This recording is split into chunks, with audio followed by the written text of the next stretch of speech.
Yang pertama ya memang kita harus bisa mengikuti harga pasaran ya, harga pasaran. Terus yang kedua juga saya berpikir untuk lebih memberikan pelayanan yang lebih kepada petani. Karena kebetulan juga saya juga pernah sekolah di pertanian, jadi sedikitnya saya punya bekal ya untuk bagaimana teori-teori di bidang pertanian itu bermanfaat buat petani.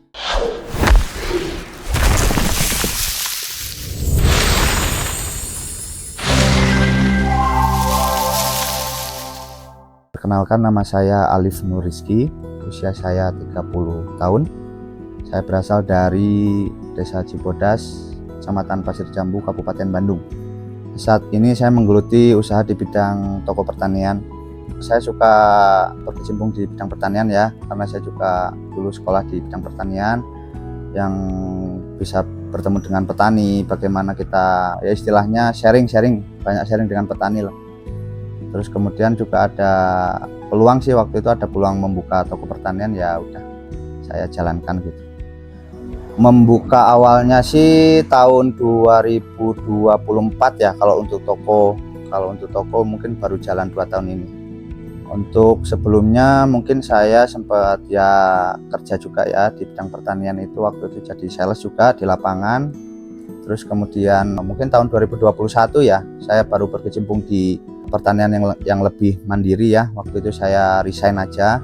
2021 itu saya mulai memikirkan bagaimana saya bisa mandiri lah ya, saya berjualan. Tapi pada saat itu awalnya hanya menyuplai toko-toko aja, menyuplai toko. Saya menawarkan produk-produk yang saya punya itu untuk diedarkan ke toko-toko pertanian yang ada di Kabupaten Bandung.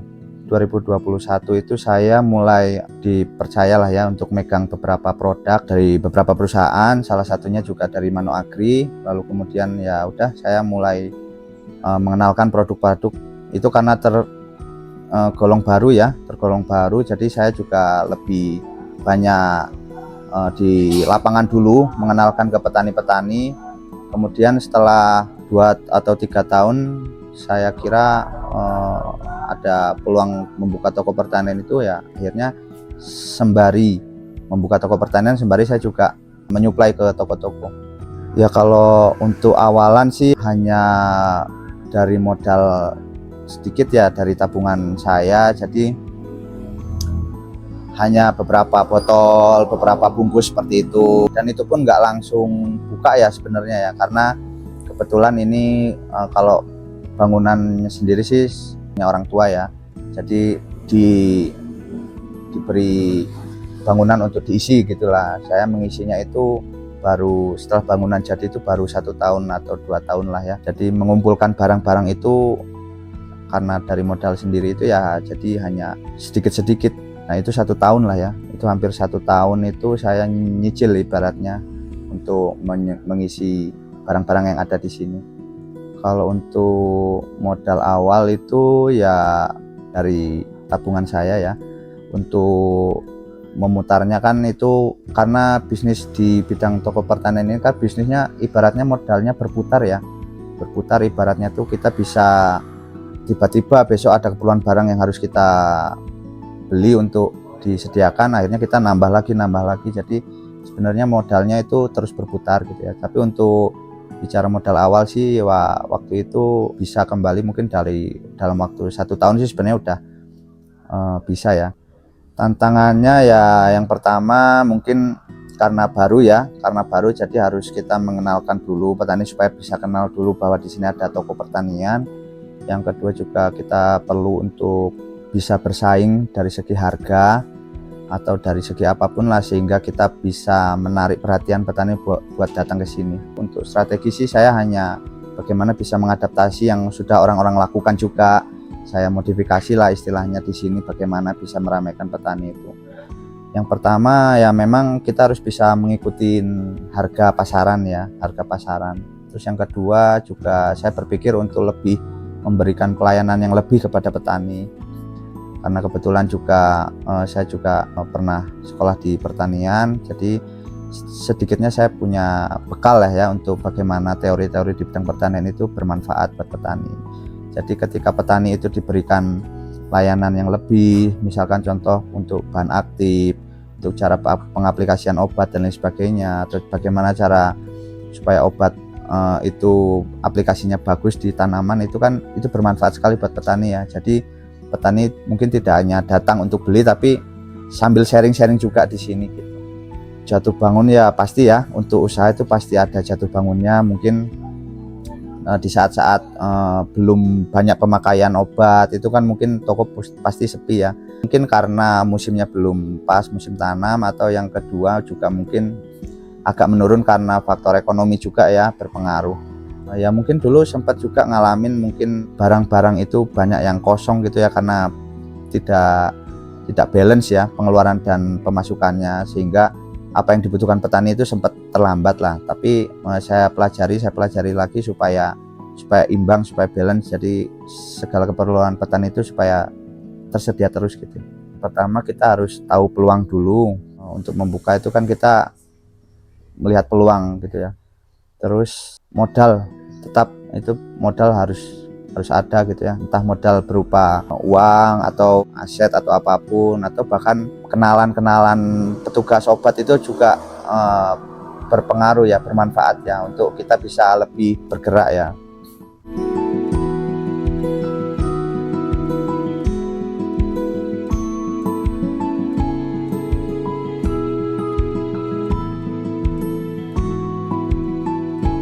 Untuk produksi fungisida, terus insektisida, pupuk, bibit, benih ya, terus ya nutrisi, dan apapun mungkin keperluan petani untuk daerah sini, insya Allah saya sediakan.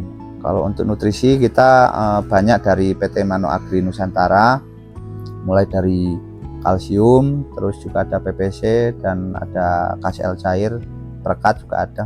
Untuk kalsium contohnya ada Manokalbor, ada Milagro, ada yang baru 3D, sama Leontin ada. Sistem penjualan sendiri di sini ya utamanya tunai ya, tunai artinya petani datang kita layani, terus transaksi seperti itu. Juga ada juga yang mungkin kenalan petani saya waktu di petugas dulu juga masih ada yang masih komunikasi, juga pesan baru saya antar seperti itu ada juga. Dan sekarang mulai belajar nyoba di online ya, di Shopee itu mitratani.jabar. Untuk skill sih yang pertama yakin, terus percaya diri, terus ya pasti komunikasi itu pasti ya, karena kita kan harus bisa meyakinkan pembeli ya, meyakinkan petani itu kan kalau udah yakin sama apa yang kita sampaikan atau bagaimana kita istilahnya diskusi dengan petani, itu petani yakin bahwa oh ya ternyata solusi dari masalah saya ini itu adalah ini gitu kan. Itu artinya tercukupi gitu ya, petani diberikan solusi yang baik gitu. Benefitnya alhamdulillah lah, bisa buat nabung sih ada, terus juga bisa buat ya karyawan, buat keluarga, buat anak istri. Ada dua yang di toko ya. Untuk yang di toko ada 2.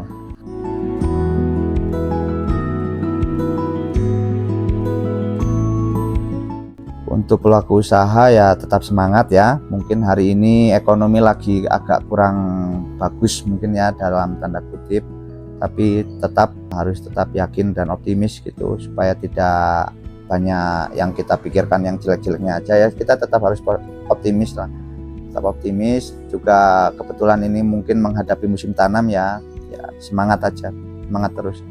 Harapannya buat kios-kios tetap semangat, kurangi yang mungkin tidak terlalu cepat perputaran barang, itu kan bisa disesuaikan ya. Mungkin sekarang musim apa ya, kita fokus terhadap yang modal itu diputar ke yang cepat dulu, ibaratnya untuk memenuhi kebutuhan petani yang saat itu dibutuhkan dahulu, lalu kemudian nanti bisa nyicil buat keperluan yang lainnya ya. Misalkan kalau menghadapi musim tanam kan mungkin keperluan bibit, terus obat-obatan, pupuk yang lainnya itu kan lebih didahulukan dibandingkan mungkin yang lainnya ya. Terus untuk harapan buat pertanian Indonesia, Semoga ya semakin maju lah ya, semakin diperhatikan lagi oleh pemerintah agar supaya petani hari ini tidak kurang secara kesejahteraan, karena ya kita tahulah petani hari ini mungkin yang banyak itu mungkin kisah-kisah petani yang mungkin gagal panen atau yang harga panennya murah seperti itu kan harus dibantu ya, diselesaikan oleh kebijakan yang mungkin yang lebih berpihak kepada petani gitu.